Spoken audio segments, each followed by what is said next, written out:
सवयीने सादर करीत आहोत एक स्किट गेट टुगेदर.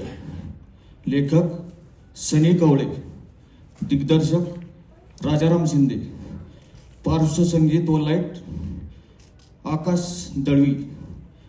यातला पात्र परिचय सनी कवळे, पोपट राजाराम शिंदे, प्रियांका शिंदे, शोभा थोरात. तर सर्व रसिक प्रेक्षकांना मानवंदना करून सादर करत आहोत गेट टुगेदर.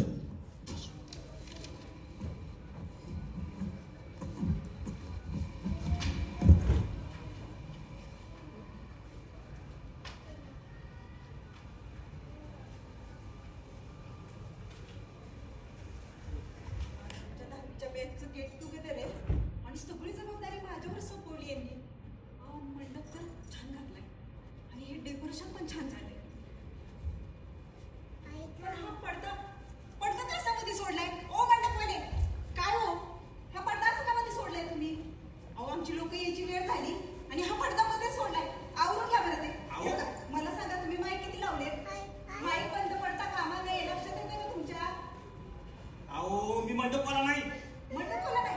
हा मग आचारी ना. हे बघा तुम्हाला सांगते, जेवण एकदम टेस्टी झालं पाहिजे. सगळे मेनू प्रत्येकाच्या ताटाला व्यवस्थित लागले गेले पाहिजे. जेवण कमी पडता कामा नये. लक्षात येते का? माझ्या तोंडाकडे काय बघताय तुम्ही? अहो जरा शांत होता का? मी एकतर मंडपवाला पण नाही आणि आचारी पण नाही. मंडपवाला पण नाही आणि आचारी पण नाही? हा म्हणजे तुम्ही या कार्यक्रमाचं नियोजन बघून खादडायला आलाय वाटतं. ते काय नाही. निघा बाहेर, चला बाहेर, हो बाहेर. अगं शोभा, कशाला म्हणतेस त्याच्या बरोबर? अगं बघ ना, कार्यक्रमाचं नियोजन बघून कशा खादडायला आले तिथं. बापरे, दोघांनी पण एकमेकाला ओळखलेलं दिसत नाहीये. म्हणजे काय? हा सनी. कोण का सनी? अगं तो सनी नाही का, माळावर राहायचा, त्याची सारखी का आजारी असायची बघ. हे बघ शाळेत पण काय उशिरा यायचा. हा तो होय सनी. हा अगं कसं ओळखणार? कसं दिसायचं पहिला, आता कसं दिसतोय? पहिली जो डोक्यावर केस होती, आता बघ कसं टक्कल झालंय. आणि दाढी बघ ना किती वाढली त्याची. जेलमधनं सुटून इथंच आलंय वाटते. एक तर सांगायचं म्हणजे का नाही, शाळेत असताना दाढी नसते आणि केसाचं जर म्हणाल तर लहानपणी आईनं टाळूवरनं हात फिरवला, केस यायला लागली. लग्न झालं, बायकोनं डोक्यावर हात फिरवला, केसच गेली. पण प्रिया ते जाऊ दे, ही कोण आहे बडबड एक्सप्रेस? बघितलं, ओळखलं का त्याने तरी मला? अरे ही नाही का पिंपळाच्या झाडाच्या शेजारी राहायची बघ. अशी झाड होती, चाकून चुकून 2 महिने घालून यायची. नाव आठव बरं? पिंपळाच्या झाडाखाली. अरे हा, तिथं शोभा तर आहे ना. शोभाच आहे. पण अशी का झाली वाऱ्याने उडून जाण्यासारखी? मला वाटतंय हिचा नवरायला खाया घालत नसणार आहे. बघितलंस, त्याची चेष्टा करायची सवय काय अजून गेली नाही बघ. प्रिया काय पण या कार्यक्रमाला शोभा आली. ते बघ तिकडं 10वीत 3 वर्ष नापास झालेलं पोपट शिंदे. हिरवी पोपट झाडावर असतात, पण हा पोपट बघ की कसा चालत स्टेजवर आलाय. काय मग आता मला बघून तुम्हीच हसत होता, मलाच हसत होता ना तुम्ही? मला माहितीये तुम्ही मलाच हसत असणार, कारण शाळेत असताना तुम्ही नेहमी माझी चेष्टा करायचा आणि हसत असायचा, कारण मी अभ्यासात कच्चा होतो ना. पण हे बघा, अभ्यासात कच्च्या असणारी मुलं आहेत ना, ती इतर कलागुणामध्ये परिपूर्ण असतात. हा फक्त त्यांना त्यांच्या आवडीच्या क्षेत्रात काम करण्याची संधी मिळेल का नाही, किती मग बघा कसे चमकतात.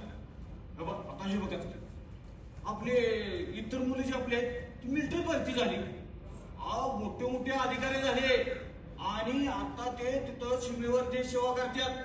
म्हणून तर आपण इथं सुखात राहिलोय ना. बरं प्रिया, माझा तुझा व्यवसाय मी चालू केला तुला तर माहिती आहे.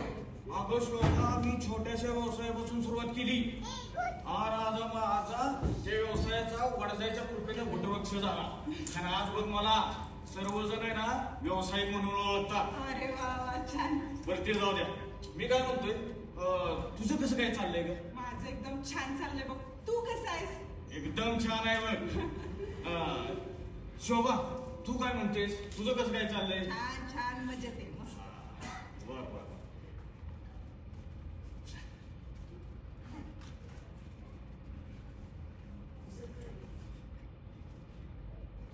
अरे हे काय, ह्या दोघांनी अशी तोंड का फिरवली एकामेकाला बघून?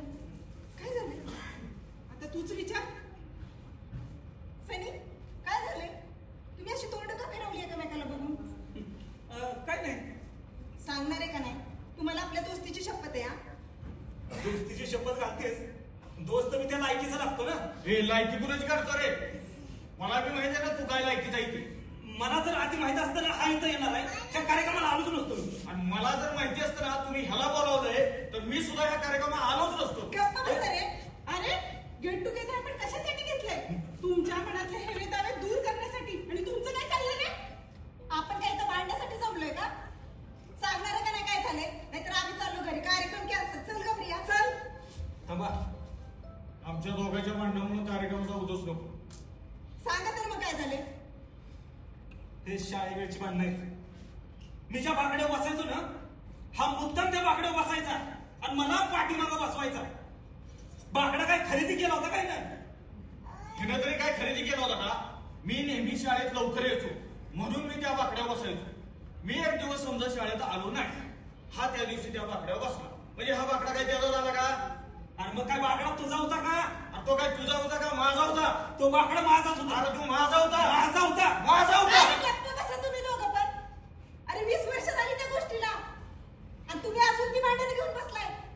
अरे ती शाळा इथंच राहिली, तो वर्ग इथंच राहिला, तो बाकडा इथंच राहिला आणि तुम्ही भांडणं घेऊन बाहेर पडला. शाळेतनं बाहेर पडताना गोड आठवणी घेऊन बाहेर पडायचं असतं रे, भांडणं नाही. शोभा, खरंच बरोबर आहे तुझं. आणि सनी तुला आठवत आहे का रे? तुझी आई खूप आजारी होती. ऑपरेशनसाठी पैसे लागणार होते बघ. प्रिया थांब, बोलू दे मला. हीच वेळ आहे बोलण्याची. अगं पण ऑपरेशनसाठी पैसे लागणार होते. वन भटकत होतास पैशांसाठी, पण कुणीच पैसे दिले नाही रे. माझी खूप इच्छा असताना सुद्धा मी तुला मदत करू शकले नाही. अगं प्रिया पण दवाखान्यात आणून तूच पैसे दिले होतेस ना? हो, ते पैसे मीच तुला दिलेले, पण ते पैसे माझ्याकडे पोपटनी दिलेले. मला त्यांनी बजावलेलं माझं नाव सांगू नको, नाहीतर सनी पैसे घ्यायचं नाही. पण आज वेळ आली सांगायची, सगळं सांगायची वेळ आली. आणि जी कायम तू माझे उपकार मानत असतोस ना, तुझ्यामुळे माझी आई वाचली, तर माझे म्हणू नकोस, पोपटचे मान. आणि पोपट तू रे, कोरोनाच्या काळात ऍडमिट होतास ना? हो. अरे तुझं अख्खं घर क्वारंटाईन केलेलं. तुझे पाहुणे पण फिरकत नव्हते तुझ्या घराकडे. तुझ्या घरच्यांना मानसिक आधार देणारा माणूस एकच होता. प्रिया शांत बस. कोण होता? तो व्यक्ती म्हणजे सनी होता. काय? सनी? हो, घरी लागणारा भाजीपाला, किराणा माल कोण पोचवत होतं तुझ्या घरी? अरे सनी पोचवत होता. पैसा म्हणजे समज नसतं रे, लक्षात ठेव. आणि हे तुमच्या डोळ्यावरचे पडदे आता काढा. आणि हे असं वागू नका. आपण आज येतो उद्या नाहीये, कोणाच ठाऊक उद्या भेटतोय की नाही. त्यामुळं एकमेकांशी बोला, असे वादविवाद करू नका. खरंच सांगते, बोला. बरोबर बोलती प्रिया. परत आपण भेटू का नाही कोणाला माहित नाही. हीच ती वेळ आहे. आता तरी बोला एकमेकांशी दोघं.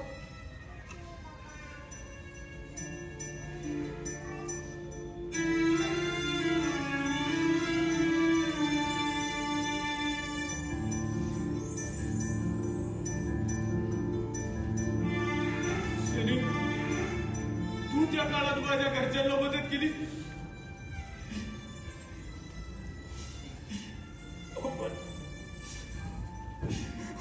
आपण एकमेकाच्या तोंडाकडे सुद्धा बघत नव्हतो. तू माझ्या आईच्या ऑपरेशनसाठी पैसे दिले. तुझे उपकार मानावे तेवढे कमीच आहेत मित्र. माफ कर मला. वेळच करे. उपकार तर परकेचे मानायचे असतात. तू तर माझा मित्र आहेस रे, मित्र. आणि जो अडचणीच्या काळात धावून येतो ना, तोच खरा मित्र असतो. जसं तू माझ्यासाठी आलास.